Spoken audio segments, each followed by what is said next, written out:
कल्याण कर्नाटक की पौराणिक कथाओं, इतिहास, शरण संस्कृति, धार्मिक, सामाजिक, भाषाई, सांस्कृतिक और राजनीतिक सहित विभिन्न क्षेत्रों में अपनी समृद्ध विरासत है।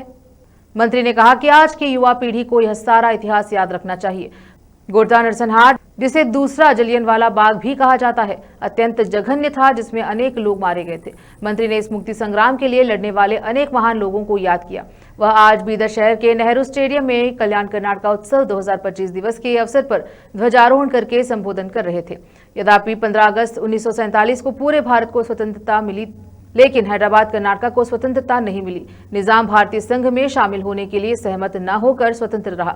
स्वतंत्रता के बाद भी हम राष्ट्रीय ध्वज नहीं फहरा सकते थे, हम वंदे मातरम नहीं गा सकते थे। यदि कोई राष्ट्रीय ध्वज थामता या वंदे मातरम गाता तो उसे कारावास का सामना करना पड़ता। कन्नड़ स्कूल नहीं चलाए जा सकते थे। उन्होंने कहा कि अंततः एक सैन्य अभियान के माध्यम से 17 सितंबर 1948 को कल्याण कर्नाटक मुक्त हुआ और भारतीय संघ में शामिल हो गया। इस अवसर पर नेता, अधिकारी आदि उपस्थित रहे। कैमरामैन पपुराज का कवरेज।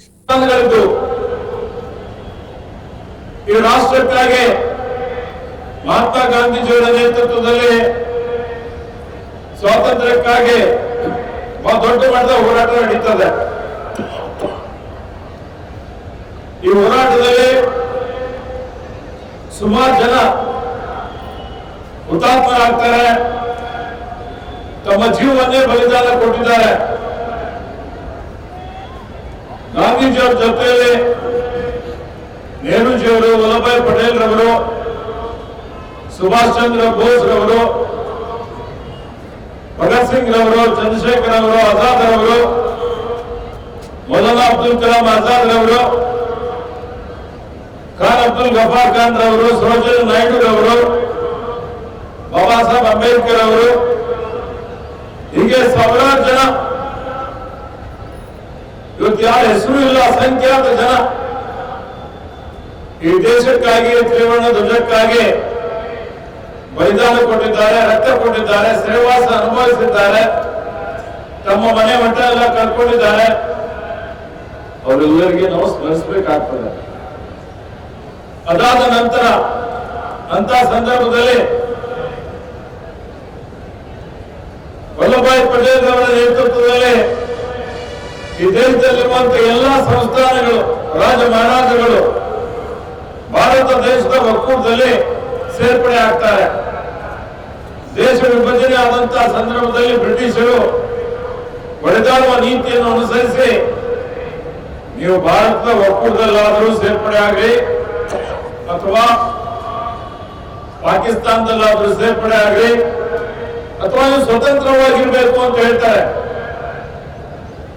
ಈಗಾಗ ಹೈದರಾಬಾದ್ನ ನೈಜಾಮನ ಆಡಳಿತದಲ್ಲಿ ನಾವೆಲ್ಲ ಇರ್ತೀವಿ, ಒಂದು ಕರ್ನಾಟಕದ ಒಂದು ಭಾಗ ಅಂದ್ರೆ ಬೀದರ್, ಕಲಬುರಗಿ, ರಾಯಚೂರು, ಕೊಪ್ಪಳ, ಯಾದಗಿರಿ ಮತ್ತೆ ಮರಾಠವಾಡ ಇಲ್ಲಿರುವಂತಹ ಲಾತೂರ್, ನಾಂದೇಡ್ ಈ ಭಾಗ ಇರ್ಬೋದು, ಮತ್ತೆ ತೆಲಂಗಾಣ, ಈಗೇನು ತೆಲಂಗಾಣ ರಾಜ್ಯ ಇದೆ ಹೈದರಾಬಾದ್ ಸೇರ್ಕೊಂಡು, ಇವೆಲ್ಲ ಮೂರು ರಾಜ್ಯದ ಕೆಲವೊಂದು ಭಾಗಗಳಲ್ಲಿ ಜಿಲ್ಲೆಗಳು ನೈಜಾಮನ ಆಳ್ವಿಕೆಯಲ್ಲಿ ಇರ್ತವೆ। ಆ ಸಂದರ್ಭದಲ್ಲಿ ನಾನು ಸ್ವತಂತ್ರವಾಗಿರ್ತೀನಿ ಅಂತೇಳಿ ಅಂದಿನ ನೈಜಾಮ ಭಾರತದ ಒಕ್ಕೂಟದಲ್ಲಿ ಸೇರ್ಪಡೆ ಆಗಲಿಕ್ಕೆ ನಿರಾಕರಿಸ್ತಾರೆ। ಆತ್ಮೀಯ ಬಂಧುಗಳೇ, ಯಾವ ಜನ ಈ ರಾಜ್ಯಕ್ಕಾಗಿ, ದೇಶಕ್ಕಾಗಿ ಹೋರಾಟ ಮಾಡ್ತಾರೆ, ಸ್ವತಂತ್ರಕ್ಕಾಗಿ ಹೋರಾಟ ಮಾಡ್ತಾರೆ, ಅವರೆಲ್ಲರಿಗೆ ನಿರಾಸೆ ಆಗ್ತದೆ। ದೇಶ ಸ್ವಾತಂತ್ರ್ಯ ಆಯ್ತು,